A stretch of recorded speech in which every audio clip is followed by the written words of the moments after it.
हिस्सा हूँ, एजुकेशन भी काम करता हूँ और अपने करियर की शुरुआत मैंने भी एज अ टीचर की थी और मैम ने भी टीचर के रूप में शुरुआत की थी।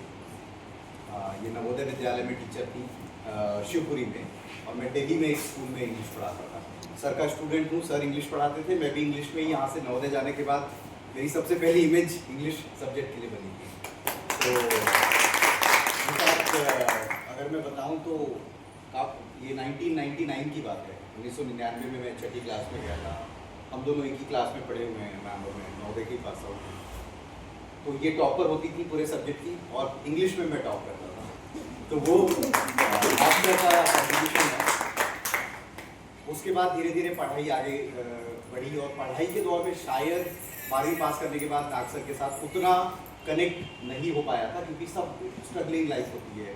मैंने भोपाल से पढ़ाई की, फिर मैं दिल्ली यूनिवर्सिटी चला गया, तो सारी चीज़ें नई, उसको एक्सप्लोर करना, ढूंढना। चांगोटोला जैसी जगह के लिए हम लोगों के लिए बहुत ज़्यादा लोग नहीं होते हैं बड़े शहरों, उस टाइम नहीं होते थे, अब होते हैं।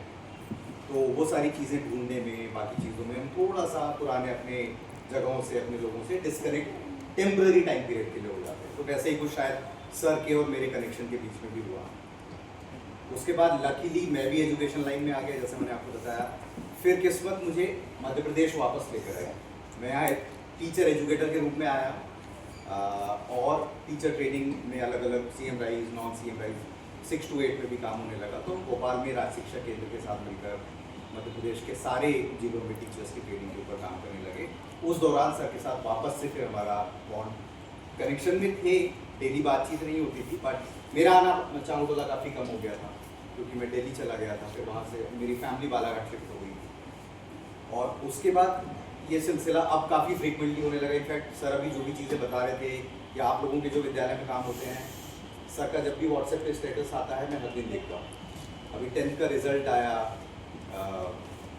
और एक होता है ह्यूमन नेचर होता है कि हम लोग जिस क्षेत्र से हैं उधर आसपास कोई रिलेटिव होते हैं, क्योंकि मैं सारे बच्चों को और अब तो मैं बहुत सारी फैमिलीज़ को भी नहीं जानता चांगोटोला की, क्योंकि मेरा छोटा भाई तो यहाँ काफ़ी समय तक था। मैं बहुत लंबा टाइम हो गया है कि चांगोटोला, इनफैक्ट बालाघाट से भी काफ़ी दूर रहा हूँ। तो जैसे अभी गुनाड़ी में मेरे मामा जी हैं, आपको पता है, उनके बेटे का शायद एक दिन आया था, आप सारे 10th के रिजल्ट डाल रहे थे, देव चौहान करके। तो मैं सर के स्टेटस हमेशा देखता हूँ, रिस्पॉन्ड नहीं कर पाता हूँ लेकिन मैं स्टेटस ज़रूर देखता हूँ। फिर आपके यहाँ आपने AI इंग्लिश स्पीकिंग वाला जो बताया वो भी अभी मैंने 2-3 दिन पहले देखा था। फिर सर को बहुत सारे अवार्ड्स मिलते रहते हैं, सर के न्यूज़पेपर में आर्टिकल्स आते हैं, वो भी मैं पढ़ता हूँ। तो वो कनेक्शन अब बन चुका है और मैं इस बात के लिए खुश हूँ कि चांगोटोला जैसी जगह में एजुकेशन में इतना अच्छा काम हो रहा है।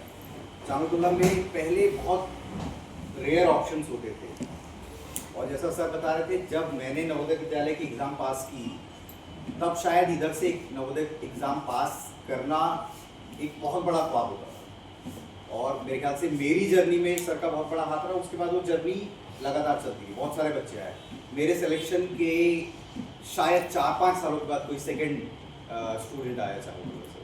तो सर और कृष्ण कुमार सर थे, सोहन ठाकरे सर, तिवारी सर, सारे ये टीचर्स मिलकर लगे हुए थे अपने काम में और वो धीरे धीरे फिर रिजल्ट आने लगा।